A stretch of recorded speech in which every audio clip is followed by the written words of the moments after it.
안녕하십니까. 오늘부터 또 2021년 성경개관을 함께 시작할 수 있게 되어서 너무나도 감사합니다. 오늘 특별히 여호수아를 함께 볼 텐데요. 우리가 성경 통독을 하면서 또 구약의 말씀을 이렇게 또 배우는 시간을 가질 수 있다는 건 굉장히 감사한 일인 것 같습니다. 오늘 또 여호수아를 통해서 주신 하나님의 은혜와 또 하나님의 함께 하심의 역사가 어디에서 이 영상을 보건 정말 그 하나님이 함께 하심을 기억함으로 온전히 성령 충만한 은혜 누릴 수 있게 되기를 간절히 바랍니다. 제가 먼저 기도하고 바로 여호수아서 들어가도록 하겠습니다. 기도하겠습니다. 하나님 감사합니다. 하나님께서 우리를 구원하시고 또 우리에게 이렇게 책으로 기록한 하나님의 말씀을 주셔서 하나님께서 하나님을 알려주시니 감사합니다. 이 시간에는 여호수아를 통해서 하나님께서 베푸신 큰 은혜에 대해서 상고하려고 합니다. 성령 하나님 함께 해주시고 성령 하나님께서 우리의 관절과 골수를 찔러 쪼개어 우리에게 하나님의 말씀이 온전히 새겨지고 순종함으로 모든 복을 누리는 귀한 삶이 될 수 있도록 하나님 역사하여 주시옵소서. 이 시간에 함께 해주실 것 믿고 감사드리오며 예수 그리스도 이름으로 기도드리옵나이다. 아멘. 여호수아 오늘부터 이제 시작됩니다. 여호수아 하면 어떤 생각이 드십니까? 여호수아서 하면 어떤 내용들이 있었는지 한번 떠올려 보십시오. 여리고성 무너진 것, 그리고 요단강을 마른 땅으로 걸어간 것, 그리고 기생나합도 나오죠. 그리고 단창을 들어 싸움을 한 것, 해와 달이 멈춘 사건, 이런 것들 등등이 많이 있겠죠. 그래서 여호수아서 하면 굉장히 진취적이고 정복하고 뭔가를 이렇게 능력 가운데 행하는 그런 굉장히 행동적인 것들을 많이 이제 우리는 떠올리게 됩니다. 그런 것들이 너무 중요한 이야기로 나옵니다. 근데 여호수아서 하면 가장 중요한 핵심 포인트는 바로 이것입니다. 하나님의 신실하심. 하나님의 신실하심을 가장 확실하게 증거한 책은 바로 여호수아서입니다. 그래서 여호수아서 하면 하나님의 신실하심, 이걸 기억하시면 좋겠어요. 그럼 뭐의 신실하심이냐? 바로 하나님의 언약에 하나님께서 신실하심이라는 겁니다. 하나님께서 아브라함, 창세기 12장에 아브라함을 부르시면서 약속을 주셨단 말이죠. 그게 바로 땅과 자손과 복에 대한 약속이었습니다.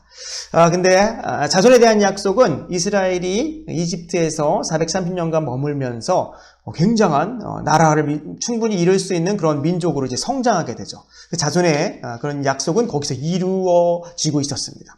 복에 대한 것은 바로, 복이라는 건 하나님의 통치권을 의미해요. 하나님이 다스리는 것. 하나님이 다스려야 하나님께서 내려주시는 복을 누릴 수 있는 것이 바로 하나님의 복이라는 겁니다. 그래서 하나님 나라는 당연히 하나님이 통치하시는 나라이기 때문에 하나님의 통치권이 있죠. 그래서 자손과 복은 주어집니다. 분명히 주어지는데 이제 땅이 어떻게 해결됨으로 이 약속이 성취되는가를 보여주는 것이 바로 여호수아서라고 볼 수 있겠습니다. 그래서 여호수아서는 하나님의 약속이 그냥 성취되는 게 아니라 완벽하게 성취되는 것을 보여줍니다. 그래서 모세오경 뒤에 나오지만 모세오경에 완결되는 모습을 보여주는 것이 여호수아서입니다. 그래서 모세오경이 완결될 뿐만 아니라 그 완결됨을 통해서 이스라엘의 나라가 시작되는 그 시작점을 알리면서 역사서, 성경에서 역사서가 시작이 되는 것이죠. 그래서 이 완벽한 성취 때문에 여호수아서에서는 수많은 땅의 목록들이 나옵니다. 우리가 정말 알지도 못하는 그런 땅들의 이름들이 쭉 나오면 우리는 이게 무엇인가 라고 하고 그냥 넘어가게 되는데, 그때 생각해야 되는 건 이거예요. 하나님이 얼마나 세세하게 약속을 이루셨는지에 대한 것을 알고 넘어가면 된다는 겁니다. 그래서 그 목록들은 그렇게 넘어가면 되고요. 그 다음에 가나안 족속을 하나님께 진멸하라고 말씀하셨어요. 어떻게 진멸할 수가 있는가, 이런 의문들이 드는데 그것도 하나님의 완벽한 성취적인 차원에서 이 말씀을 이해하면 되겠습니다. 이 가나안 족속의 진멸 사건에 대해서는 후에 하나의 쟁점으로 다시 한번 다루도록 하겠습니다. 그래서 이 약속의 성취로 끝난 것이 아니라 하나님의 약속의 성취로 말미암아 우리에게 주어진 것이 있었는데 그것이 바로 안식입니다. 그래서 21장 44절이면요. 여호수아가 이스라엘이 가나안 땅을 온전히 정복을 하고요. 정복한 다음에 이제 말씀이 나오는 건데 그 말씀에 안식이 주어졌다. 안식을 주셨을 때 이런 말이 나옵니다. 23장 1절에도 하나님께서 이스라엘을 쉬게 하신 후 이렇게 말씀이 나오거든요. 안식을 주셨다는 겁니다. 하나님이 창조를 하시고 안식을 하셨단 말이죠. 6일 동안 창조하고 7일째 안식하셨는데 그 안식의 이 상태는 전 지구적이고 전 우주적이었는데 그 안식이 인간의 죄로 말미암아 이제 깨지게 되죠. 우리에게 안식이 없는 상태가 된 겁니다. 인간들에게. 근데 그 안식이 언제 다시 재등장하는가 하면 모기영의 창세기의 3장에서 안식이 깨지고 난 후에 계속 안식할 수 없음이 있다가 여호수아서의 결말 부분에 다시 안식을 주셨다는 게 등장하는 겁니다. 굉장히 중요한 일이죠. 그래서 이 안식이 재등장했다는 것은 하나님이 우리 인간을 쉬게 하십니다. 구원으로 말미암아 하나님 나라가 되고 그 하나님 나라에서 안식하는 것을 보여주는 것이죠. 물론 여기서는 육적인 이스라엘, 하나님 나라, 이스라엘을 뜻하지만 우리에게는 영적인 의미로서 예수님으로 말미암은 구원을 이루는 그 모습이 예표되고 있다는 겁니다. 특별히 여호수아서 마지막은요, 요셉의 뼈를 묻음으로 끝납니다. 요셉이 유언을 했죠. 이집트 총리를 지내고 유언을 하면서 이 땅에다 내 뼈를 묻지 말고 약속의 땅인 그 아브라함에게 약속한 그 땅에 자기 뼈를 묻으라고 약속했죠. 그래서 이스라엘 백성들이 뼈를 가져다가 이제 묻게 됩니다. 이것은 요셉의 이집트로 말미암아 이스라엘이 이집트 생활, 종살이 생활이 시작되는 거거든요. 거기서 모든 결핍과 이제 많은 타향 생활의 그런 어려움들이 있다가 가나안 정착으로 인해서 그런 결핍들이 모두 해소되었다라는 것을 의미함으로 끝나는 겁니다. 그래서 이것만 봐도 하나님이 얼마나 신실하시고 하나님이 말씀하신 것에 대해서 하나님께서 지키고자 얼마나 열심히 그 하나님의 일을 행하시는지, 하나님의 큰 일이죠. 그 하나님의 큰 일을 행하시는지가 나오는 겁니다. 그래서 이런 완벽한 성취로 안식까지 주어졌는데 의문이 하나 남죠. 그럼 과연 그 복을 다 누리는 이스라엘 백성들도 하나님께 과연 신실하게 응답하며 살 수 있을까라는 의문을 남겨두고 마치는 겁니다. 그래서 그 의문은 이제 사사기로부터 시작되는 그 역사서의 기록을 통해서 알 수 있죠. 하지만 우리가 알다시피 이스라엘 백성들은 실패했습니다. 당연히 실패할 수밖에 없었죠. 그래서 예수님이 오신다는 것이 바로 이제 신약으로 이어지는 그런 지점이 있는 겁니다. 그래서 여호수아서는 어느 지점에 지금 있는가, 그 하나님의 신실하심을 얼마나 담고 있는가를 우리가 여호수아서를 통해서 살펴볼 수 있다는 겁니다. 이게 이제 여호수아의 정체적인 그런 이야기라면 여호수아서에서 가장 핵심되는 인물인 여호수아를 한번 짚어보고 넘어가겠습니다. 여호수아는 에브라임 지파의 사람입니다. 에브라임 지파는 요셉 자손이었죠. 요셉은 또 메시아 관련된 지파의 요셉과 유다로서 굉장히 특별한 위치를 차지하고 있는, 성경에 특별한 위치를 차지하고 있는 그런 지파이죠. 본명은 호세아였습니다. 여호수아가 아니라. 호세아는 구원이란 뜻입니다. 히브리어로 호세아가 구원이란 뜻이고요. 근데 그 호세아가 민수기 13장 16절에 보니까 모세가 여호수아를 데려오거든요. 여호수아를 데려와 자기 제자 같은 사람으로 삼는데 그때 이제 이름을 여호수아라고 바꿔요. 근데 여호수아라는 뜻은 여호와는 구원이시다라는 겁니다. 같은 맥락의 말이죠. 호세아나 여호수아나 다 구원에 대한 맥락인데 여호와는 라는 그 강조점을 둬서 여호와는 구원이시다라는 것을 뜻하는 겁니다. 그래서 호세아, 여호수아 거의 같은 말이라고 할 수 있는데 이 헬라어 음가가 뭐냐? 바로 예수스라는 겁니다. 예수. 그래서 호세아, 여호수아, 예수는 다 구원이라는 뜻과 관계가 되어 있다는 거고, 그래서 결국에 중요한 건 여호수아는 이 하나님 나라의 백성 삼으시되야만 그 언약을 지켜서 이 사람들을 하나님 나라로 입성시키고 하나님 나라의 백성이 되는데 역할을 하는 자라는 그런 예수님을 예표하는 자로 이 여호수아가 등장했구나라는 것을 우리는 알 수 있다는 겁니다. 그리고 이 여호수아는요, 제2의 모세로 등장합니다. 여호수아가 모세를 이어받았기 때문에 모세는 너무나도 큰 인물이었고 너무나도 위대한 인물이었고 이스라엘 백성들에게 너무 정말 거대한 존재였습니다. 근데 그 사람을 이어서 이스라엘 백성을 지도한다는 것은 굉장히 여호수아한테는 부담스러운 일이었고 이스라엘 백성들한테도 여호수아가 정말 잘할 수 있을까라는 그런 의문이 드는 상태였죠. 그래서 하나님이 부르실 때 이런 말을 합니다. 1장 5절부터 9절을 읽어보시면 내가 모세와 함께 있었던 것 같이 내가 너와 함께 있을 거니까 강하고 담대하고 두려워하지 말라, 이런 말씀을 반복적으로 하세요. 모세와 함께 있었던 것 같이 할게 라는 하나님의 부르심이 있었고요. 이스라엘 백성들은 같은 바램을 했습니다. 1장 17절 18절 마지막에 보시면 이렇게 바래요. 당신의 하나님 여호와께서 모세와 함께 계셨던 것 같이 당신과 함께 계시길 원합니다. 모세와 함께 있었던 것 같이 당신과 함께 있길 정말 원해요. 이렇게 이스라엘 백성들이 간절히 바라죠. 그리고 4장의 마지막 4장 14절에 보면 하나님께서 여호수아를 크게 하심에 그가 생존할 동안에 백성이 그를 두려워하기를 모세를 두려워했던 것 같이 두려워하더라 라는 이런 말씀이 있습니다. 그만큼 제2의 모세로 등장하는데 얼마나 모세와 이 여호수아가 비슷한 점들이 많이 일부러 하나님께서 등장시키시는 거예요. 이런 거죠. 신발을 벗습니다. 하나님의 거룩한 땅에서 떨기나무에서 신발을 벗듯이 여호와의 군대 장관이 신발을 벗으라 이것은 거룩한 땅이다 말씀했던 게 여호수아 5장에 나오거든요. 유월절을 준수한 거, 그리고 홍해바다를 건넜다면 요단강을 건너고요. 백성이 죄를 중보합니다. 그리고 전쟁에 손을 들어서 아론과 훌이 들어서 막 이기게 했던 것처럼 창을 들어서 이기게 하는 모습이 나오고요. 율법을 돌에 새겨서 받은 십계명 같이 여호수아가 나중에 정복사역을 하고 나서 율법에 돌을 새겨서 이제 아이발산과 그린산에서 이렇게 선포하는 것들이 나오고요. 정탐꾼을 파견합니다. 모세가 정탐꾼 12명을 파견해서 그 중에 2명이 제대로 된 보고를 했죠. 갈렙과 여호수아. 그 정탐꾼과 그 2명이라는 공통점이 여호수아 2장에도 여호수아가 2명의 정탐꾼을 파견을 합니다. 그래서 그때 라합을 만나게 되는 거. 이렇게 공통점이 많이 있어요. 고별 설교도 하고요. 이거 말고도 좀 몇 개 더 있지만 이 정도만 충분히 봐도 우리가 모세를 이으는 여호수아가 이렇게 등장하는구나라는 것을 알 수 있는 겁니다. 그럼 이제 구조를 좀 살펴보겠습니다. 가장 큰 구조예요. 여호수아서는 1장부터 24장까지 이제 기록이 됩니다. 1장부터 24장. 그래서 1장부터 24장이 어떤 내용으로 구성이 되어 있냐면 약속의 땅이니까 입성을 해야겠죠. 들어가야 되겠죠. 그 입성이 1장부터 5장까지 기록이 됩니다. 그리고 들어갔으면 그 땅을 정복해야 되겠죠. 정복이 6장부터 12장이 나와요. 그 다음에 세 번째가 13부터 21장 정복을 했으니까 이제 분배를 합니다. 이스라엘 백성들에게 지파별로 분배하는 것이 나오고요.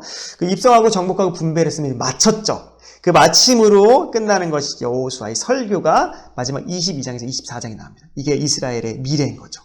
주도권이 입성부터 정복 분배는 하나님이 명하세요. 하나님이 건너라, 정복하라, 나누라 이렇게 핵심 단어가 있듯이 명하십니다. 근데 마지막 설교, 여호수아의 설교에는 여호수아가 설교하니까 당연히 여호수아에게 주도권이 있는데 그때도 여호수아가 무슨 말을 많이 하냐면 여호와를 섬기라라는 말을 많이 합니다.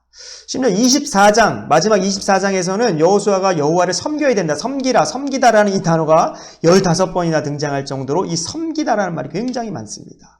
특별히 여기 언어 유의도 있어요. 핵심 단어에 제가 헤브리어를 써놨는데 건너라, 처음 건너라라는 그 아바드라는 동사 이 발음과 마지막을 쓰는 섬기라라는 아바르라는 동사 굉장히 비슷하죠.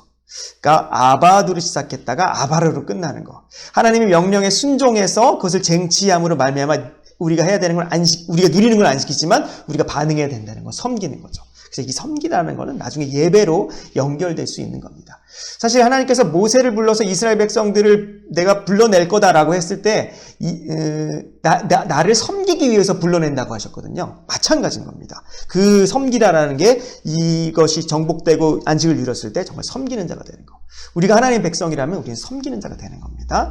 그래서 이 구조로 따라서 우리가 여호수아에 어떤 내용이 들어있는지 좀 더 면밀하게 살펴 들어가겠는데요. 먼저 입성, 정복, 분배, 미래, 구조에 들어가는 내용들을 한번 살펴보도록 하겠습니다. 제일 처음은 입성입니다.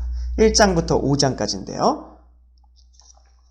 1장에는 하나님께서 여호수아를 부르심에 대해서 나옵니다.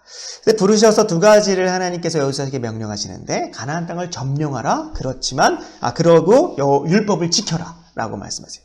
이 두 가지를 명령하신 거는 이런 거죠. 가나안 땅의 정복 비결은 너의 군사력에 있는 게 아니고 너의 능력에 있는 게 아니라 하나님께 순종함으로 점령되는 거야 라는 것을 부르심 속에서 말씀하는 겁니다. 두 번째는 2장은 두 정탐꾼입니다. 2장이니까 두 정탐꾼이에요. 그래서 부르시고 난 다음에 두 정탐꾼을 여호수아가 이제 보내는데 그 땅이 어떠한지 이렇게 알아보려고 보낸 건 모세가 보낸 거였어요. 전 세대에. 근데 이번에 두 정탐꾼을 보낸 건 어떻게 정복을 할까? 정복은 이미 할 겁니다. 정복을 할 거고 정복을 어떻게 하면 좋을까라는 정복 전략상 정탐을 보냅니다. 이때 라합을 만나게 되죠. 라합이 만나게 돼서 기생 라합이 숨겨주는 것들 나오죠. 근데 이때 그 병사들이 어딨냐 봤냐라고 했을 때 라합이 못 봤다고 얘기를 하거든요. 우리가 이제 느끼기에는 저 거짓말이네 라고 생각하는데 그 거짓말이 과연 괜찮은 건가? 이런 의문이 들 수 있어요. 요거 또 하나의 쟁점으로 제가 이따 다루도록 하겠습니다. 그리고 3장은 요단강을 건너게 됩니다. 삼삼하게 요단강을 건너는 거예요. 3장입니다. 그래서 그때 요단강에 제사장들이 언약궤를 들고 물을 밟으니까 이 물이 이제 쫙 갈라지죠. 중요한 건 3장 11절 13절은 온 땅의 주가 선포됩니다. 3장 11절에 보니까요. 이렇게 써 있어요. 보라 온 땅의 주의 언약궤가 너희 앞에서 요단을 건너가나니 라고 하면서 온 땅이라고 나와요. 가나안 땅의 주인이 아니라 온 땅의 주인입니다. 하나님은 온 땅의 주인이세요. 그렇기 때문에 가나안 땅을 주신다고 약속했기 때문에 온 땅의 주가 건너가니 밟으니 당연히 요단강을 갈라지는 겁니다. 그래서 요단강을 건너는 장면이 나오고요. 4장에는 길갈 12돌이라고 제목을 붙여놨는데 12개의 돌이 나와요. 12개의 돌이 나는데 각 지파, 12지파에 한 명씩 나오라고 합니다. 그래서 그 한 명씩 나와서 요단강을 밟았으니까 제사장이 밟으니까 이게 물이 다 말랐잖아요. 거기 안에 있는 돌멩이들을 하나씩 짊어지라고 합니다. 하나씩 짊어져서 요단강 서편에 놔두라고 해요. 그래서 그 돌을 이렇게 세워집니다. 세워지는 새 돌이 있는 거예요. 그리고 요단강 동편에서 12개의 돌을 취합니다. 죄송해요. 이쪽이 서편이고 이쪽이 동편이겠죠? 보시기에는. 12개의 돌을 취해서 제사장 발 아래, 그 마른 땅에 두는 겁니다. 마른 땅 안에 두어요. 그러고 나서 제사장이 올라오면 물이 수장되겠죠. 그래서 중요한 건 뭐예요? 동편은 옛삶인 거지. 옛사람입니다. 옛삶을 이쪽으로 물속에 집어넣어요. 물에 수장되는 겁니다. 그리고 새로운 생명으로 태어나는 거예요. 서쪽의 삶은. 그래서 요단강, 하나님의 약속의 땅에 들어온 사람은 이제 새 생명으로 되는 겁니다. 마치 세례와 유사한 겁니다. 내가 예전의 삶은 내전에 나는 죽고 예수 그리스도로 말미암아 새롭게 되어서 새롭게 죄 씻음을 받아서 이제 완전히 새 사람이 되는 것을 예표하는 것이 바로 12돌입니다. 12돌이고요. 그래서 이 12돌을 세운 것이 이제 길갈인데 그것이 이제 5장에서 이제 기록됩니다. 그래서 4장에 길갈이 나오고 그 다음에 5장에 할만군 이렇게 제가 제목을 붙여놨는데 5장에서 나오는 건 할례 만나가 그치고 여호와의 군대 장관 나온다. 그래서 할만군에서 정복을 할 만한 해. 그래서 할만군이라고 기억을 해줘도 좋을 것 같아요.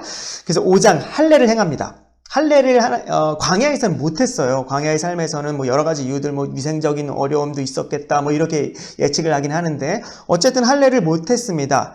할례를 못했고 영적인 의미에서는 광야는 어떻게 하나님의 나라의 백성이 어떤 방황하는 삶이기 때문에 할례를 안 했다라는 이런 의견도 있고요. 어쨌든 할례를 안 했는데 이제 새 사람이 되었기 때문에 옛사람의 죽음의 표인 할례를 행하게 하신 겁니다. 그래서 우리도 하나님 나라의 백성이 됐죠. 예수님이 믿음으로 말미암아 세례를 행하는 말미암아 하나님 백성이 되는 게 아니라 믿음으로 말미암아 하나님 백성이 됩니다. 그렇지만 우리에게 세례를 통해서 전 세계에 내가 하나님 백성임을 선포하는 거죠. 공식적으로. 마찬가지로 이 세 사람이 이미 됐지만 이 구약의 백성들도 할례를 행함으로써 이제 표를 주시는 거예요. 내가 하나님의 백성이다 하는 표를 주시는 겁니다. 그래서 할례를 행합니다. 할례를 행함으로써 하나님이 무슨 말씀하시냐면요. 이제 애굽의 수치가 굴러갔다 이렇게 얘기해요. 옛사람은 버려졌다, 굴러갔다, 애굽의 수치는 굴러가다라는 뜻이 길갈이라는 뜻이에요. 그래서 그 지역 이름을 길갈로 삼는 거죠. 그리고 이제 새 사람이 되고 애굽의 수치가 굴러갔기 때문에 이제 그 땅에서 이제 유월절을 이제 지키게 됩니다. 처음으로 유월절을 지키게 되고요. 유월절을 지키고 그 다음날, 유월절 다음날 가나안 땅에 소산을 먹어요. 이 사람들이. 소산을 먹으니까 바로 그 다음날 아침에 보니까 만나가 안 내리기 시작했더라. 그래서 만나가 그칩니다. 가나안 입성이 증거가 된 거죠. 드디어 들어왔구나라고 생각할 수 있는 겁니다. 그 다음에 가나안이 완전히 입성을 했습니다. 그럼 이제 정복을 해야겠죠.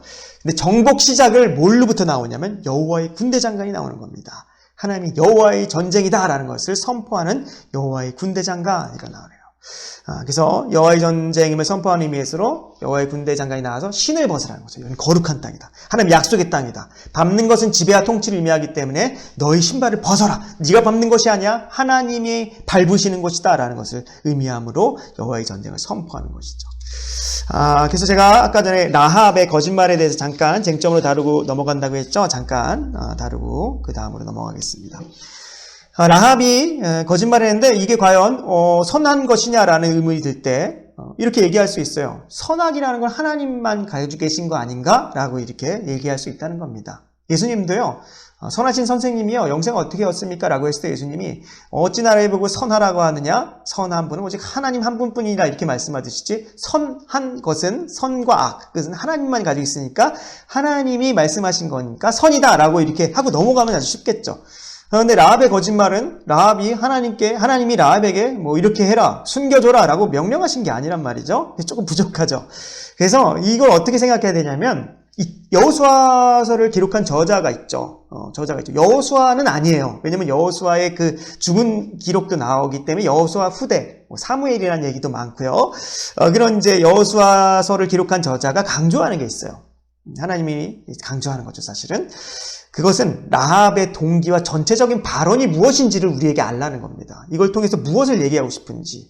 그래서 여호수아 2장 9절부터 11절에 보면 이게 잘 나오는데, 시간 관계상 11절 마지막만 이렇게 제가 한번 읽어볼게요. 11절만. 라합이 하는 말이에요. 라합이.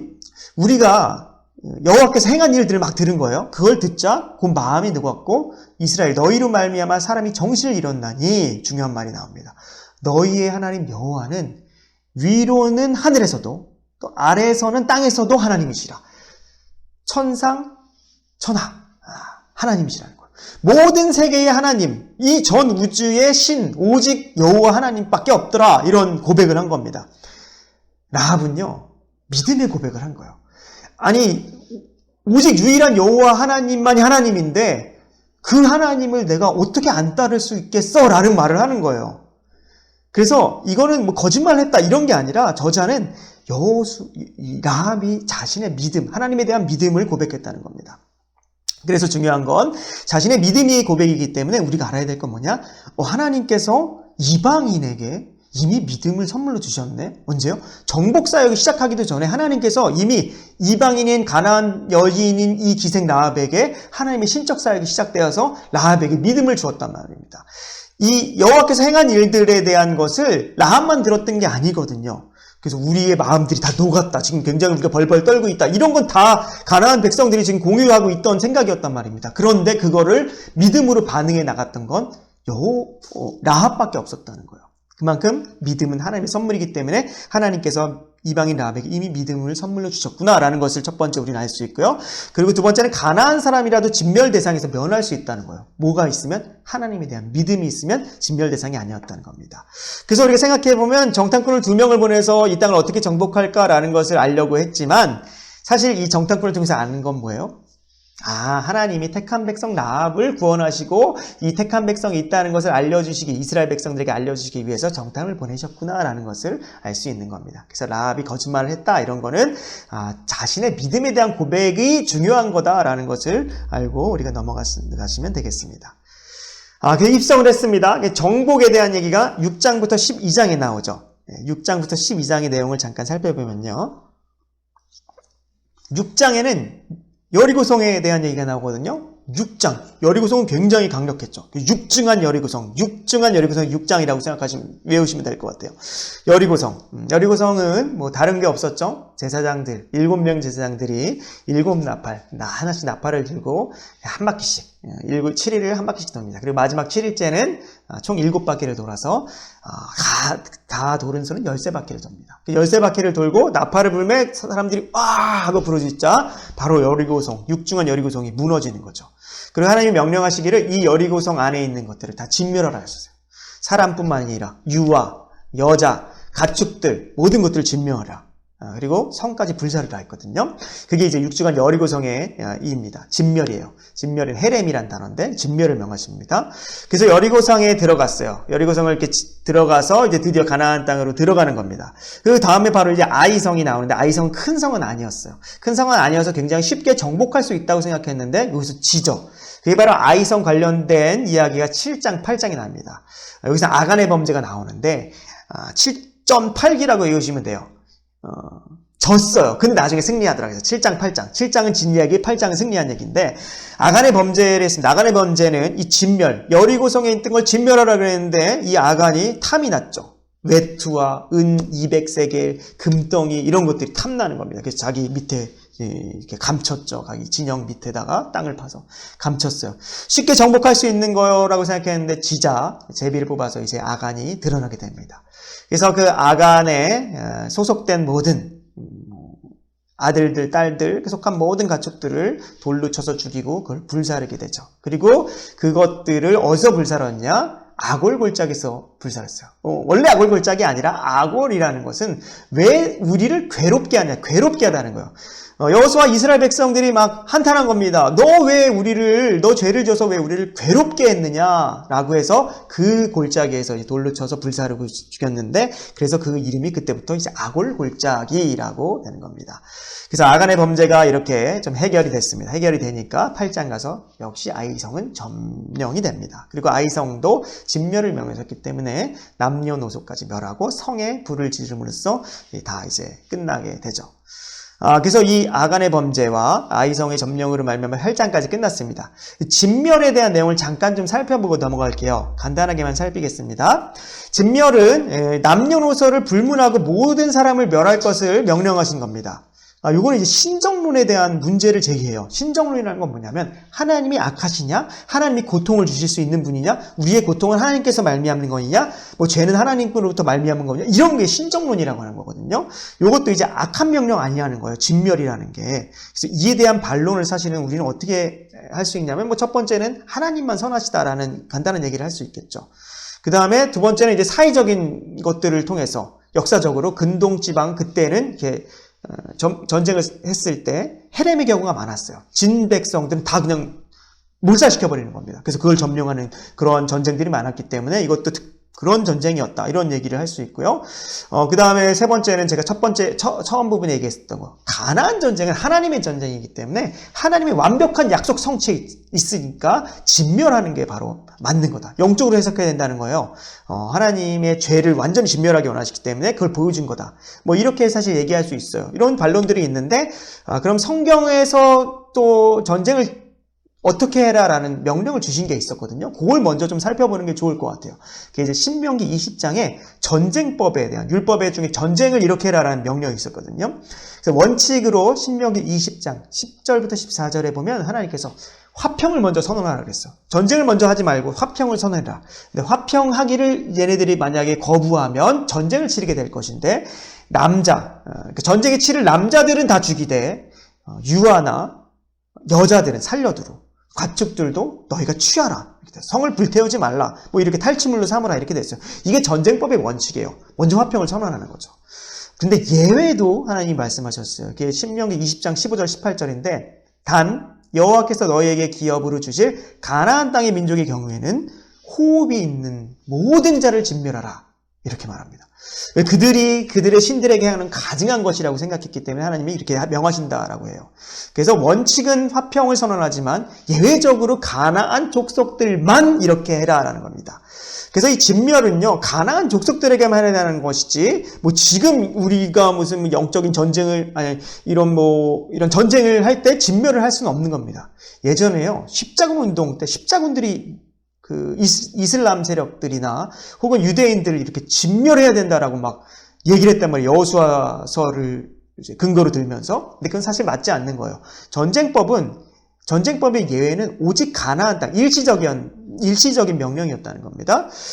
그래서 그럼 가나안 족속만 예외로 준 건데, 그렇다면 또 의미 있는 건 왜 가나안 족속만 예외일 수 있을까? 그건 괜찮은 건가? 이런 생각이. 왜냐면 계속 이제 유아까지 죽여버려야 되는 그런 일들 때문에 그런데요. 이거를 좀 이해하기 위해서는 노아의 심판, 노아의 그 홍수 심판을 생각하면 조금 이해하기 쉬울 것 같아요. 창세기 5장 5절에 이렇게 말씀하셨어요. 하나님이 여호와께서 사람의 죄악이 세상에 가득하니까 내가 쓸어버려야겠다. 호흡이 있는 자를 쓸어버려야겠다. 이렇게 말씀하셨단 말이에요. 그래서 쓸어버리셨죠. 근데 우리는 그 사건에 대해서는 불공평하다 얘기를 하지 않아요. 사실 가나안 진멸에 대해서 이렇게 의미를 제기하는 건 불공평하다는 거예요. 다른 사람들은 사는데 얘네들은 죽인다. 이런 사실 불공평하다는 인식이 있기 때문에 질문하는 거거든요. 근데 창세기 5장의 이 노아의 방주 사건을 보고 하나님은 악하다, 하나님 불공평하다 이렇게 얘기 안 하거든요. 그러니까 그거를 대입해서 생각해 볼 수 있다는 거예요. 그래서 그럼 대입해 보면 창세기 15장에 보면 아브라함에게 하나님이 가나안 땅을 약속 땅으로 줄 건데 지금 줄지 않을 거야. 4대문에 돌아올 건데, 왜냐하면 아모리 족속, 그 가나안 땅의 족속의 죄악이 아직 가득 차지 않았기 때문이다 이런 거거든요. 그러니까 창세기 5장에 이 사람의 세상의 죄악이 가득함을 보시고 멸한 것처럼 아직 가득하지 않은 겁니다. 그럼 가득하면 가나안 땅은 진멸해도 뭐 괜찮다고 생각할 수 있죠? 노아의 방주를 그렇게 불공평하다고 생각하지 않은 사람들은. 그게 논리적으로 타당하다는 겁니다. 그래서 사실 430년 동안 가나안 땅에 그 죄악이 가득 차기 전까지 하나님은 기회를 주신 거죠, 사실. 죄악이 가득 찼기 때문에 이제 끝났기 때문에 점령하고 진멸한 겁니다. 그럼에도 불구하고 유아가 되게 걸리죠. 유아는 죄가 없는 거 아니야? 태어나자마자 무슨 죄를 짓겠어? 라고 생각할 수 있지만 죄라는 건요. 이미 모태에서부터 우린 죄인입니다. 시편 51편에도 나오고요. 이사야서 48편에도 나옵니다. 우리는 죄를 짓기 때문에 죄인이 아니라 모태에서 이미 죄인으로 태어납니다. 그리고 죄의 충분한 영향력 가운데 살아가게 하기 때문에 죄의 영향력은 이 죄된 본성을 아주 잘 발현할 수 있게 되죠. 그래서 죄의 영향력까지 다 없애버려야 하기 때문에 진멸하는 것이 타당하다고 볼 수 있다는 것입니다. 그리고 가장 중요한 건 마지막 6번이에요. 뭐냐면 믿음이 있는 자. 믿음이 있는 자는 그 모든 명령이 예외가 되는 거예요. 전쟁의 예외가 되는 거예요. 예외죠. 모든 믿는 자는 예외 없이 구원한다는 겁니다. 그래서 첫 번째 라합으로 말미암아 그 라합의 믿음의 가정이 구원을 받았습니다. 그 가정만 구원하는 게 아니라 나중에 이제 9장 가면 기브온 족속이 나오거든요. 기브온 족속은 그 족속 전체, 기브온 족속은 가나안 족속이고 시위 족속이었습니다. 그럼에도 불구하고 이들이 하나님에 대한 믿음을 고백하니까 하나님이 다 살려주시는 게 나오죠. 믿음은 그 모든 자를 예외 없이 구원한다. 이게 굉장히 중요한 거죠. 그래서 이렇게 우리가 진멸에 대해서 한번 이해하고 넘어가는 거는 여호수아를 읽는데 또 중요한 부분이기도 합니다. 그리고 이제 여호와의 전쟁이 나오는데 여호와의 전쟁은 심판과 구원의 이런 측면을 가지고 있고요. 그래서 여호와의 전쟁은 안 믿는 자들은 심판하지만 믿는 자는 구원한다. 그리고 약속의 완벽한 성취다. 하나님의 백성을 보호한다. 이렇게 강해를 한번 읽어보고 어떠한 여호와의 전쟁인지를 읽어보고 넘어가면 되겠습니다. 그래서 다시 이제 돌아와서 이제 9장, 우리가 7.8개에서 8장까지 봤죠. 근데 9장의 말씀을 한번 살펴보겠는데 9장은 기브온에 대한 얘기입니다. 잠깐 얘기했죠. 시위족속이에요. 이들도 거짓말을 합니다. 어떻게 거짓말을 해요? 우리는 이렇게 다 들은 거예요. 이스라엘 백성들에게 행한 하나님의 그런 사역들, 일들, 큰일을 들은 겁니다. 무서운 거죠. 거짓말을 해요. 우리는 아주 멀리서 사는 백성입니다. 그래서 이것 보세요. 떡도 빵도 다 썩었어요. 신이 다 헐었죠. 오는데 굉장히 오래 걸렸습니다. 화친을 맺기 위해서 왔습니다. 우리 화친합시다. 우리가 동맹을 맺읍시다. 이런 얘기를 하는 거예요. 여호수아가 보니까 정말 멀리서 온 것 같아요. 그래서 화친을 맺습니다. 화친을 여호와의 이름으로 맹세를 하는 거예요. 내가 너희를 보호하겠다 이렇게. 근데 나중에 며칠 지나자 이들이 시위족속인 게 이제 드러났어요.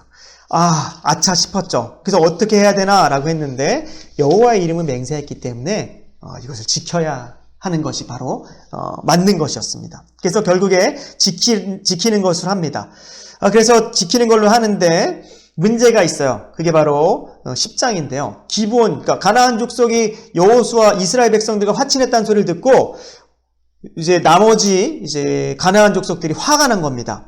그래서 예루살렘 왕 보시면요. 기브온이 어디냐면 여기 봅니다. 여기 기브온 여기인데 여기 여리고 있고 밑에 헤브론 있죠. 그러니까 기브온이 예루살렘 근처예요. 예루살렘 지역이고, 그러니까 이 이스라엘 땅으로서는 좀 약간 남부지방이라고 생각하면 돼요. 남부지방인데, 그래서 보시면 예루살렘 왕이 예루살렘에 있었던 그 가나안 족속 중에 좀 이 왕이 좀 힘이 좋았나 봐요. 남부 왕들을 다 모아서 이 기브온을 치러 가자 합니다. 아니 어떻게 이스라엘 백성과 화친을 맺을 수 있어? 치러 갑니다. 그랬더니 기브온이 여호수아에게 요청을 하는 겁니다. 우리 도와달라. 그랬더니 여호와의 이름으로 맹세하지 않았습니까? 그래서 여호수아가 기브온을 보호하는 전쟁을 치르게 됩니다. 이때 이제 나온 게 태양과 달을 멈추는 사건이 나오죠. 태양아 멈춰라, 달이 멈춰라 했더니 하루 동안 그 태양과 달이 멈춰서 해가 질 때까지 다 이제 진멸하게 되는 일이 나옵니다. 그래서 그 남쪽 지방이 기브온으로 말미암아, 기브온 전쟁으로 말미암아 다 이제 아주 자동적으로 진멸이 되는 거, 승리하게 되는 겁니다. 그래서 기브온을 이렇게 도와주고 기브온을 이제 살게 하는 건데, 9장에 제가 이 PPT에 보면 맹세했는데 사울이라고 나오죠. 사울이 실수한 게 있었어요. 사무엘하 21장 보면 기브온을 칼을 댑니다. 기브온에. 기브온 족속에 칼을 대요. 생각 못한 거죠. 그러니까 사울이 하나님에 대한 경외심이 없다 보니까 하나님 말씀을 생각하지 않고 그러다 보니까 기브온에서 칼을 대는데 이것으로 말미암아 진노로 3년 기근이 임합니다. 이렇게 하나님에 대한 맹세는 얼마나 강력한 그 힘을 발휘하는지를 알 수 있는 건데 어쨌든 기브온을 도와서 결국엔 남쪽 정벌까지 끝냈습니다. 10장이고요. 그럼 남쪽이 끝냈으면 북쪽이 남았겠죠. 그래서 북쪽과 중부 이후의 북벌을 이루게 됩니다. 그게 바로 11장이에요. 그래서 기브온, 남벌, 북벌이 이렇게 쭉 이어지게 되는 겁니다. 그래서 북벌은 하솔 왕 야빈이 가나안을 집결시킵니다. 하솔이 어딘가 한번 보면요. 하솔이 그 가나안 위쪽이에요. 하솔. 북쪽이죠. 거의 바산 지역이라고 할 수 있는 가장 북쪽이라고 할 수 있는 갈릴리 오위에 그런 이제 하솔 왕이 가나안의 모든 남은 족속들을 집결을 해서 이제 이스라엘과 전쟁을 치르게 됩니다. 당연히 이 큰 전쟁에서 여호수아가 이스라엘이 승리하게 되겠죠. 그래서 진멸하게 됩니다. 그리고 하솔이 있었던 그 성읍은 또 불태우게 되죠. 그래서 북벌까지 이루어지게 되는 것입니다. 그래서 이제 정벌이 다 끝났어요. 그게 바로 12장에서 정복 요약을 합니다. 그래서 모세를 통해서 요단강 동편의 두 왕을 정복했고 여호수아와 함께하는 이스라엘 백성들이 31왕을 요단강 서편에서 정복을 했더라. 그래서 총 33왕을 정벌한 내용이 12장에 이제 나오게 됩니다. 그래서 이렇게 땅이 이제 다 이스라엘 백성들에게 이제 갖춰지게 되는 거죠. 그러고 나서 이제 약속의 땅을 이제 분배해야 되죠. 정복을 다 했으니까 분배하는 것이 13장부터 21장에 나오는데 잠깐 여기 오른쪽 화면 보시면 이렇게 분배가 돼요. 이따가 다시 보여줄 텐데요. 눈여겨보실 법은 어디냐? 요단강을 중심으로 왼쪽을 보시는데 여기 보면 유다 지파가 있죠. 유다 지파 잘 보시고요. 그 위에 베냐민 지파 있죠. 보시고 에브라임 지파가 있구나. 이렇게 보시면 돼요. 유다, 베냐민, 에브라임, 그 다음 므낫세 이렇게 있구나 라는 것을 보시고 이제 13장부터 21장까지의 내용을 한번 보겠습니다. 13장에는 땅 분배 명령을 하세요. 하나님께서 이제 분배해라라는 겁니다. 이거는 사실 가나안 정복 전쟁이 어느 정도 일단락이 된 상황에서 주신 분배 메시지예요. 왜냐하면 가나안 땅이 정복이 다 됐어요. 그래서 여호수아가 나이가 많음에 여호와께서 그에게 이르시되 나이가 많이 늙었고 얻을 땅이 아직 많이 남아 있는데 그럼에도 내가 다 정복하게 할 테니까 분배하라라고 이제 지시를 합니다. 그래서 이제 그 지시를 한 대로 이제 분배를 하는 것입니다. 14장부터 17장에 먼저 메시아 관련된 지파의 땅을 분배하는 그 기록이 나옵니다. 그 유다 지파와 요셉 지파의 땅을 분배했구나라고 생각하면 돼요. 14, 15, 16, 17은. 근데 14장에 유다 지파 나오기 전에 누구부터 나오냐면 갈렙부터 나옵니다. 갈렙, 이 산지를 내게 주소서 헤브론을 요구하죠. 굉장히 우리가 강한 또 그런 메시지인데 갈렙이 헤브론을 요구합니다. 자기가 가나안 정탐을 맨 처음 했을 때 그때 자기가 이 약속을 하나님께 받았다라고 하면서 여호수아에게 헤브론을 요구합니다. 근데 헤브론을 굉장히 점령하기 힘든 곳이었습니다. 아낙 자손이 거기 살고 있었고 아낙 자손은 거인 족속인데 굉장히 강한 족속들이 살고 있기 때문에 누가 그렇게 가서 정복을 할 수 없는 상황이었다는 거죠. 그럼에도 불구하고 헤브론이 지금 85세가 됐는데도 불구하고 그것을 강하게 주장하면서 헤브론을 요구하게 된 겁니다. 그래서 이 헤브론이 갈렙 지파, 갈렙 족속에게 이제 배분이 되죠. 그래서 헤브론이 유다 지파 땅인데 그 갈렙 족속에게 이제 분배가 됩니다. 그리고 갈렙의 그러한 헤브론 요구의 족속의 분배가 끝난 후에 15장으로 가면 유다 지파가 분배받은 땅이 나오고 16장, 17장은 순서대로 에브라임 지파와 므낫세 반지파가 나옵니다. 요단 동편에 사실은 루벤과 갓과 므낫세 반지파, 루벤 지파, 갓 지파, 므낫세 반지파가 땅을 분배받았거든요. 먼저 받았어요. 요단강 동편인데 불구하고 자기들이 너무 거하는 족속이 많으니까 건너와서 정복 사업하기가 힘들다라고 해서 먼저 받았습니다. 근데 그때 모세가 약속을 하죠. 너희가 이쪽에 머물려면 너희가 이 전쟁을 치를 수 있는 20세 이상의 남자들이 다 같이 요단 서편으로 건너가서 모든 땅이 정복이 되면 니네가 다시 와서 너희 처자식들과 살 수 있을 거야. 대신 처자식과 가축은 여기다 남겨둬. 대신에 전쟁은 치러야 돼 라고 해서 이 사람들이 가장 선두에 서서 전쟁을 치르거든요. 그래서 여기서 르벤과 갓과 므낫세 반지파, 므낫세가 인원이 굉장히 많았기 때문에 시설들이 굉장히 많았기 때문에 반지파를 나눴어요. 그러니까 므낫세 반지파가 따로 있는 게 아니라 므낫세 중에 반지파가 이쪽에 받고 그 다음에 동편에서도 서편에서도 요단강 서편에서도 약속의 땅에서도 므낫세 반지파가 땅을 분배받습니다. 그래서 유다 지파와 에브라임 므낫세 요셉 지파가 땅의 분배를 받습니다. 그래서 요 지파는 굉장히 성경에서 특별한 지파예요. 왜냐면요. 요셉이 어떻게 그 메시아에 예표되는 인물이기도 하지만 남유다를 대표하는 게 유다 지파죠. 그래서 유대인이 되는 거 아닙니까? 요셉 지파는 북이스라엘을 나중에 대표하게 돼요. 이 남유다와 북이스라엘이 찢어졌을 때 요셉 지파가 북이스라엘 대표 지파가 됩니다. 그래서 에브라임 지파 하면 나중에는 성경에서 에브라임 지파 하면 그건 그냥 북이스라엘이라고 생각하면 될 정도로 에브라임 지파는 그 북이스라엘 대표하는 지파가 되고 유다 지파 하면 남유다를 이제 대표하는 지파가 되는 거죠. 그래서 이렇게 분배가 됐습니다. 그러고 나서요. 18장으로 넘어가는데 나머지 지파들에 대한 지금 몇 개 아직 많이 남았죠. 7지파가 남았는데 분배가 잠시 지체됩니다. 그 이유가 점령하기가 좀 지쳤어요. 이 가나안 땅 점령 전쟁이 최소 7년이에요. 그 갈렙 나이와 이게 계산해 보면 최소한 7년 이상을 하는데 약간 지쳤고 비옥한 토지들이 이미 분배가 된 겁니다. 유다 지파와 요셉 지파에 분배가 된 거기 때문에 나머지 지파가 좀 약간 점령하러 가기가 좀 꺼려 했기 때문에 잠시 지체가 됐습니다. 그래서 다 지파를 여호수아가 불러들여요. 그래서 니네가 그렇게 자꾸 점령하지 않으면 그렇게 하지 말죠. 빨리 다 모아서 각 지파의 대표가 나와서 나머지 지파가 제비를 뽑자. 제비를 뽑아서 그걸 너희가 빨리 가서 점령해서 빨리 차지하라. 이런 명령을 합니다. 그래서 다시 한번 이제 점령 사역이 시작되는데 그게 18장에 베냐민 지파가 가장 먼저 나옵니다. 베냐민 지파가 분배받은 땅이 먼저 나오고 그다음 19장에 나머지 시므온, 스불론, 이사갈, 아셀, 납달리, 단 지파가 이제 분배받은 것이 나오죠.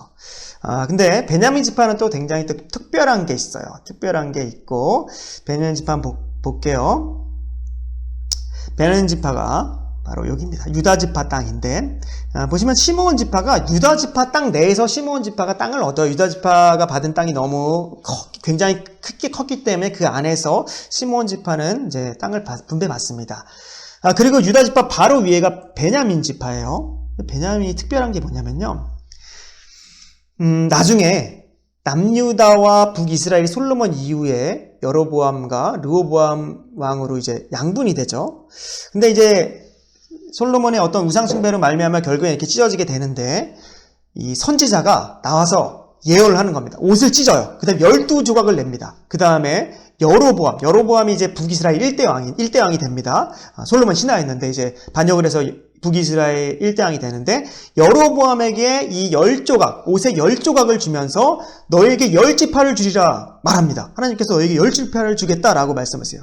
그럼 2지파가 나와야지 정상이죠? 근데 하나님께서는 한 지파만 솔로몬에게 주리라 라고 하시는 거예요. 이러면 이게 북이스라엘 10개고 남유다가 하나 지파가 남게 되는 건데 사실은 굉장히 좀 그러면 한 지파가 붕 떠버리는 게 되는 거죠. 레위 지파는 어차피 땅을 분배받지 않고 하나님의 섬기는 제사장으로서의 역할을 감당하기 때문에 레위 지파는 빼고 12지파가 남아야 되는데 안 남는 하나가 모자란 겁니다. 그래서 이게 어디가 그럼 모자른 거지? 보니까 베냐민 지파가요. 남유다와 북이스라엘이 나눠질 때 베냐민 지파는 남유다에 속하게 됩니다. 그래서 유대인 하면 유다 지파와 베냐민 지파를 이제 유대인이라고 하는 거예요.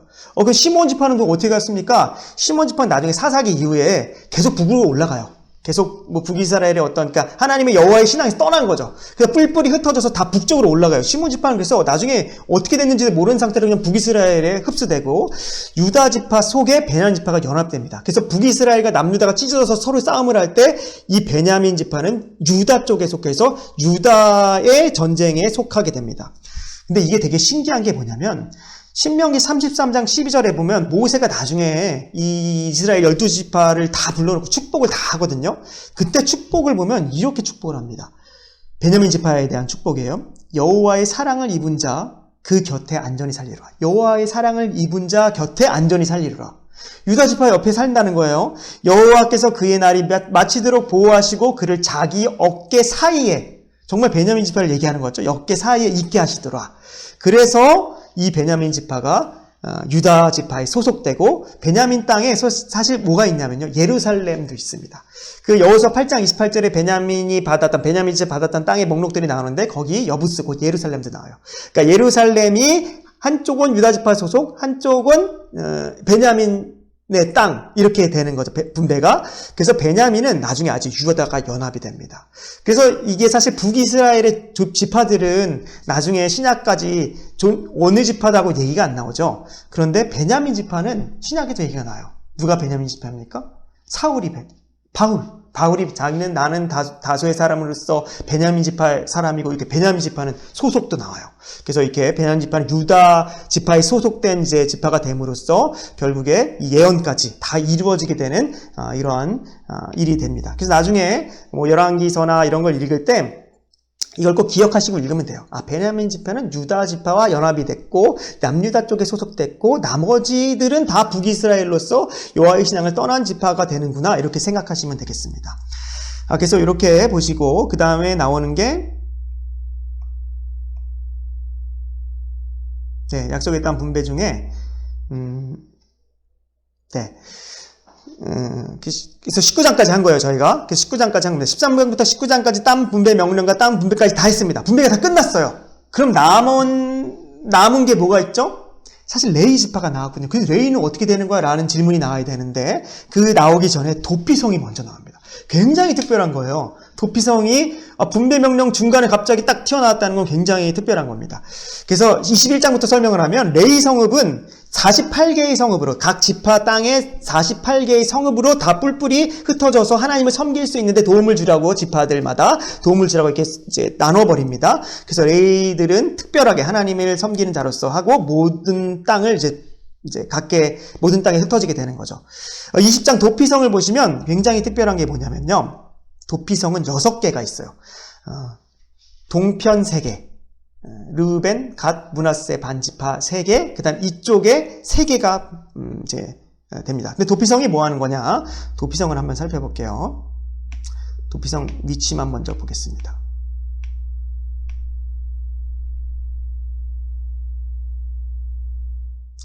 도피성이 이렇게 보면은 이 별표 있는 데가 다 도피성입니다. 므낫세, 갓, 라못, 그 다음에 베셀, 루벤, 그 다음에 왼쪽으로 넘어오시면 헤브론, 유다, 므낫세, 세겜, 게데스, 납달리에 이제 도피성이 이제 6개가 설치가 되는데 도피성은 율법은 사실 동해보호법을 명하고 있었거든요. 사람을 죽인 자는 죽여라 이렇게 하고 이에는 이 눈에는 이렇게 동해보호법이잖아요. 그게 율법입니다. 그런데 문제는 사람을 죽였어요. 근데 내가 죽이고 싶어 죽인 게 아니라 잘못 죽일 수도 있잖아요.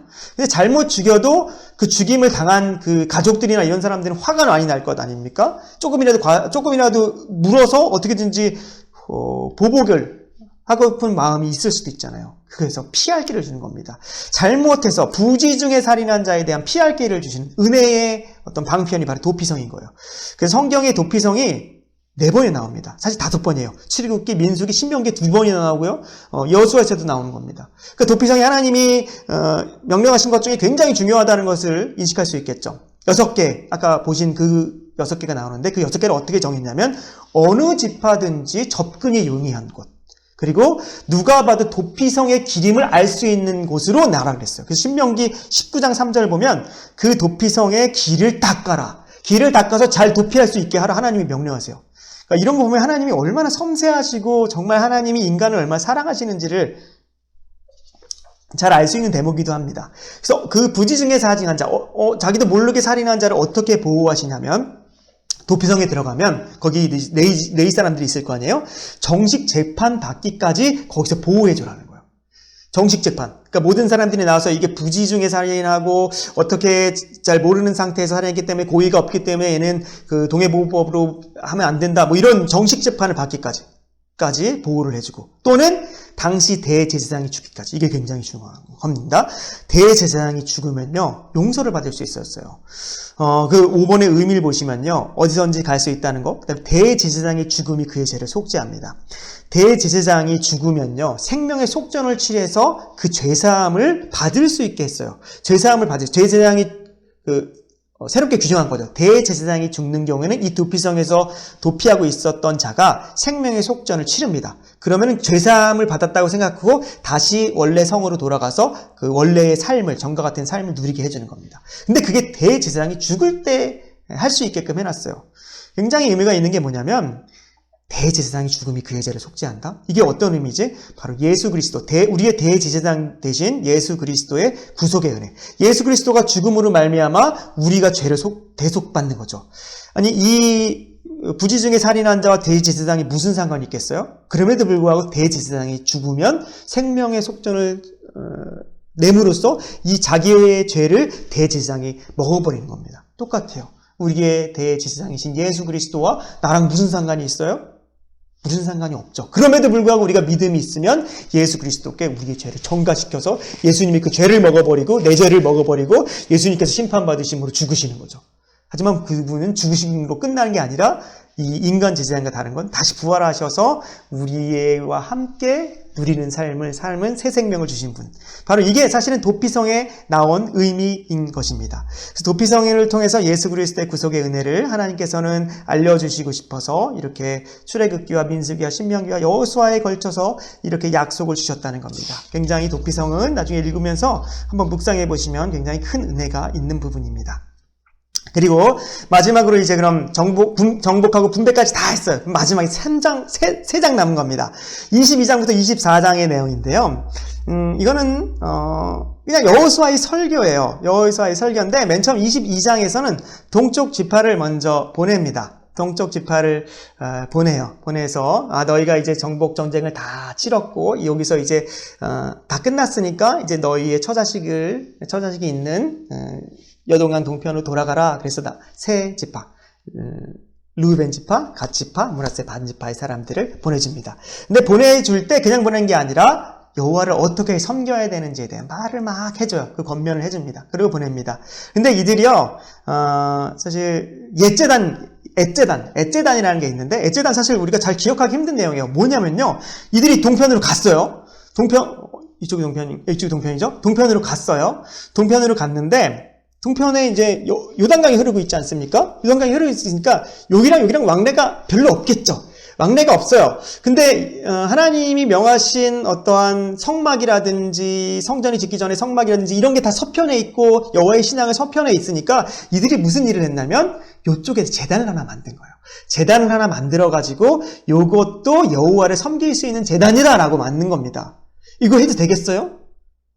하나님께서 그렇게 하지 말라고 했는데 그래서 서쪽에 있는 지파들이 이제 난리가 난 겁니다. 야, 이거 여호와의 명령이 이거 우상숭배 하지 말라고 했는데 이거 우상숭배 하려는 거 아니야? 그래서 막 전쟁을 일으키려고 막 합니다. 근데 이들이 그게 아니고요 하면서 여호수아에 만나서 이거는 하나님을 섬기겠다는 증거 제단으로 우리가 그냥 명목상 만든 거지 이걸로 우리는 제사를 섬기지 않을 거예요. 대신에 우리도 이스라엘 한 나라의 하나님 나라의 백성으로서의 한 나라임을 증명하기 위해서 우리가 대대로 이것들을 얘기해주고 증거로 삼기 위해서 만든 거지 이거를 하나님을 섬기는 어떤 제단으로 쓰기 위해서 만든 게 아니에요 라고 이제 변호를 해서 여호수아가 그걸 인정해줘서 이제 남게 돼요. 엣제단이라는 게. 그래서 좀 불안하긴 하죠. 엣제단이라는 게. 근데 그런 게 이제 있어요. 그래서 동쪽 지파와 서쪽 지파의 어떤 그런 맥락에서 나온 게 이제 엣제단이라는 게 잠깐 등장하고 23장부터 24장은 이제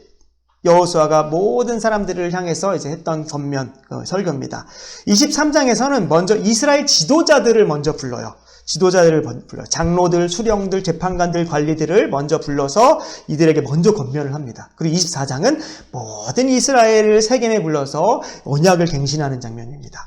그래서 모든 지도자를 불러서 율법을 23장에 율법을 준수해라, 우상 숭배를 금지해라, 하나님의 모든 말씀에 응답이 되니까 그거를 잘 해야 된다. 그래서 하나님은 선한 말씀뿐만이 아니라 불길한 말씀까지도 분명히 응답된다. 그래서 불길한 말씀에 니네가 생각하고 있어야 된다. 그래서 불길한 말씀에 대한 얘기가 많아요. 그래서 그러한 것들을 얘기하고요. 23장 14절부터 15절에 나오고요. 24장에서는 모든 이스라엘을 세겜에 부른다는 겁니다. 세겜에. 왜 세겜에 불렀을까요? 밑에 나오죠? 아브라함이 가나안 땅에 딱 들어와서 가나안 땅에 처음으로 들어와서 처음 제단 쌓은 것이 세겜이었어요.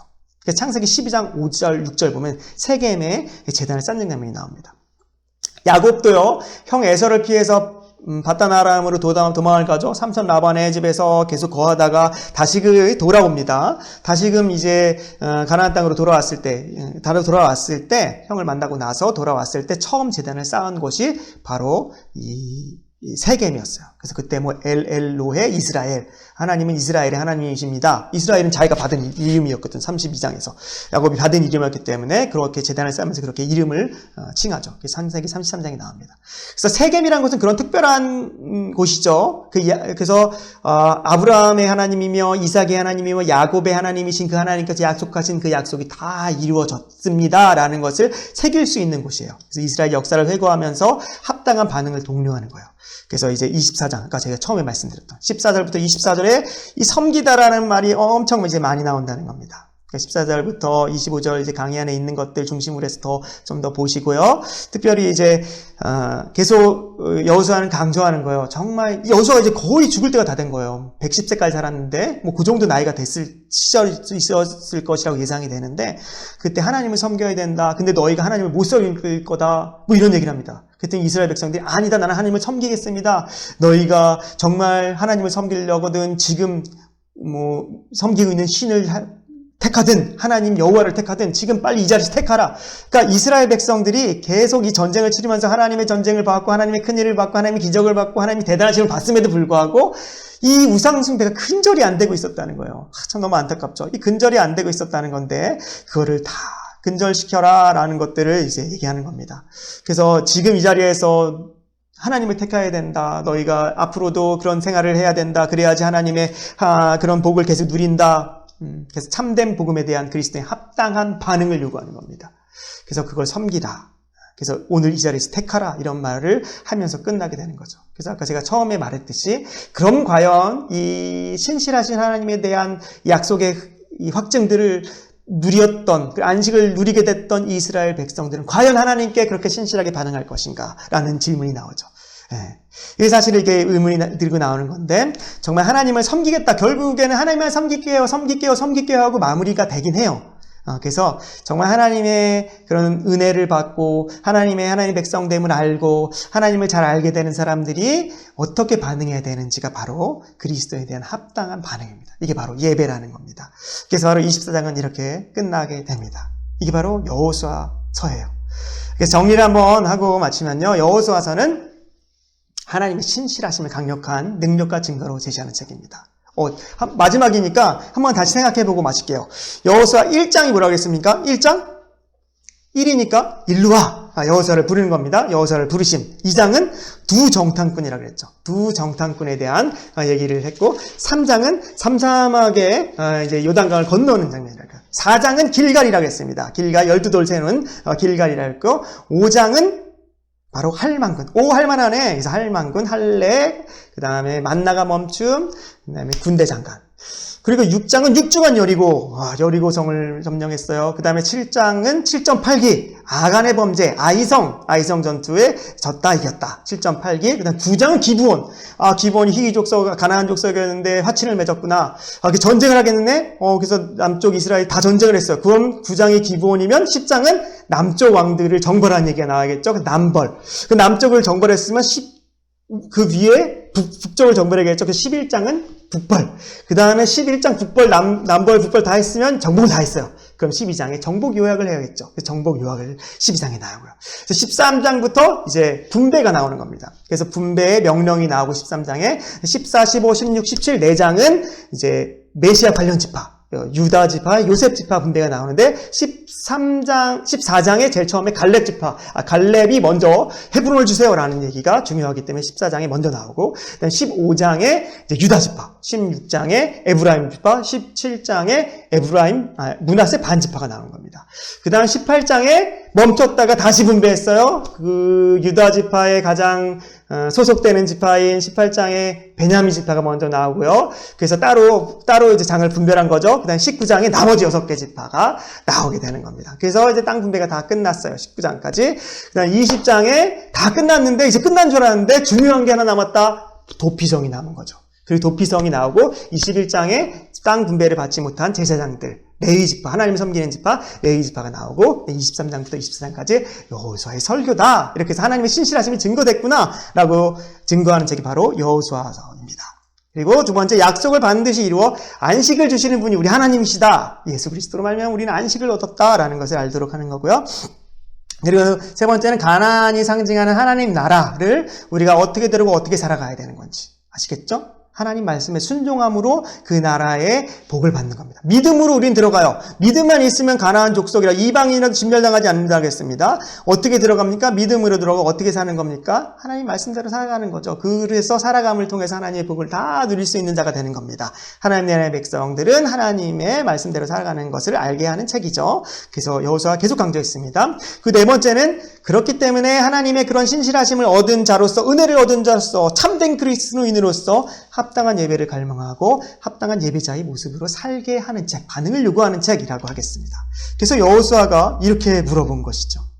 만일 여호와를 섬기는 것이 너희에게 좋지 않게 보이거든 너희 조상들이 강 저쪽에서 섬기던 신들이든지 또는 너희가 거주하는 땅에 있는 아모리 족속의 신들이든지 너희가 섬길 자를 오늘 택하라 부르짖는 겁니다. 그런데 오직 나와 내 집은 여호와를 섬기겠노라 라고 하는 겁니다. 다 같이 섬기기를 바라는 것이겠죠. 우리가 하나님을 믿으면서 여러 가지 어려움들 있고 또 하나님이 또 우리에게 만족함이 되어야 되는데 우리가 믿음이 연약해서 넘어짐으로 말미암아 또 영적인 침체를 당할 때도 있습니다. 그럴 때 여호수아서를 보면서 우리는 하나님이 이렇게 신실하신 분인데 나에게 이렇게 신실하셔서 예수 그리스도를 보내주시고 예수 그리스도를 십자가에 못 박혀서 죽으시면까지 나를 살려주신 그 분인데 나의 삶이 지금 어렵다고 내가 불평하는 것이 아니라 다시금 하나님을 믿음으로 그 신실하신 언약의 믿음으로 반응할 때 다시금 하나님이 회복시켜주는 은혜 그리고 결국에는 정말 모든 것을 협력하여 선한 것을 이루고야 마시는 그 하나님의 은혜가 나에게 지금 내리고 있다는 것을 분명히 기억하라는 것입니다. 그래서 그것을 아는 자들은 나와 내 집은 여호와만을 섬기겠습니다 라고 고백할 수 있는 겁니다. 우리 모두가 이런 고백을 드리는 우리 모든 성도님들 되어서 하나님 나라의 풍성한 유익들과 영광을 누리고 또 전하는 귀한 섬긴 이들이 되기를 예수님의 이름으로 축원합니다. 기도하고 마치도록 하겠습니다. 하나님 감사합니다. 주님께서 우리를 기억하시고 또 우리를 살려주시고 또 우리를 위해서 하나님의 구원의 큰 일을 항상 이루시는 분임을 알게 하시니 감사합니다. 여호수아서를 통해서 말씀하시고 이루신 그 하나님의 일들이 우리의 삶 가운데서도 온전히 이루어질 수 있도록 하나님 인도하여 주시옵소서.